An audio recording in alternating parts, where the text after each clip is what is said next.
చేతికి చిక్కినట్టే చిక్కి చేజారిపోయింది. అవునా మామయ్య? అవును దిలీప్, అయినా మనం అంత పక్కాగా ప్లాన్ చేసి వెళ్ళినా సరే ఆ దుర్మార్గులు ఆ షిప్ ని ఎలా తప్పించారో నాకు ఎప్పటికీ అర్థం కావట్లేదు. ఇదంతా చూస్తుంటే మీకేమీ అనుమానం కలగడం లేదా మామయ్య? నాకు అదే అనుమానంగా ఉంది దిలీప్. మనలోనే వారికి ఎవరో ఇన్ఫర్మేషన్ ఇచ్చారనిపిస్తుంది. ఇప్పుడు నేను ఒక విషయం చెప్తాను మామయ్య. మీరు కూడా శిరీషాల నన్ను అపార్థం చేసుకుంటారేమో అని భయంగా ఉంది. ఏంటా విషయం దిలీప్? మామయ్య, మొన్న శిరీషాను ప్రేమించానంటూ ఒకడు ఇంటికి వచ్చాడు, గుర్తుందా మామయ్య? తేజ వాడు పరమ దుర్మార్గుడు మామయ్య. దిలీప్, నువ్వు చెప్పేది నిజమా? ఇందుకే మామయ్య, ఇందుకే నేను మీతో ఇంతవరకు ఈ విషయాన్ని చెప్పనే లేదు. లేదు దిలీప్, లేదు. నీ మీద నాకు పూర్తి నమ్మకం ఉంది. అన్నట్టు ఆ తేజగాడి గురించి ఏమైనా ఎంక్వైరీ చేసావా? చేశాను మామయ్య. ఆ తేజ మరెవరో కాదు, మనం మనం మన కుటుంబాన్ని అంతం చేయాలని చూసిన వాడు. అలాగే మన ఇంట్లో ఉన్నటువంటి ఆధారాలను అలాగే మొత్తాన్ని తెలుసుకోవడం కోసం రాబట్టే ఏర్పాటు చేసిన మనిషే ఈ తేజ.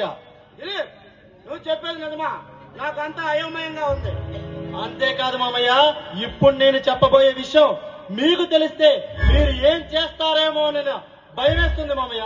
ఏంటా విషయం దిలీప్? నువ్వు నిర్భయంగా చెప్పొచ్చు. మనం ఎంతకాలం నుంచో పట్టుకోవాలనుకుంటున్నటువంటి రాబర్ట్ మరెవరో కాదు మామయ్య.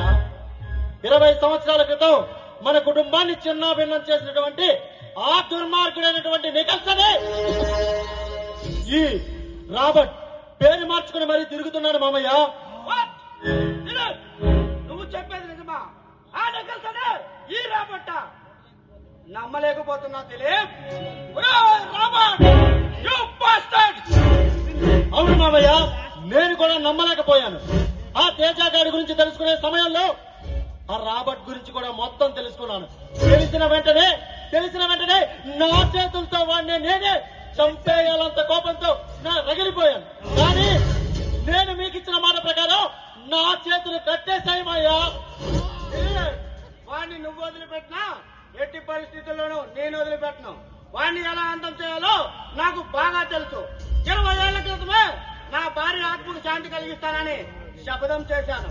ఇప్పుడు వాడిని ఎలా అంతమందిస్తానో చూడు. నువ్వు ముందు ఆ తేజగాడి సంగతి చూడు. నేను ఈ తేజగాడి గురించి విషయం శిరీషతో చెప్తే శిరీషయే నన్ను అపార్థం చేసుకుంది మామయ్య. మీరైనా శిరీషతో చెప్పి వారి దగ్గర నుంచి తప్పించండి మామయ్య.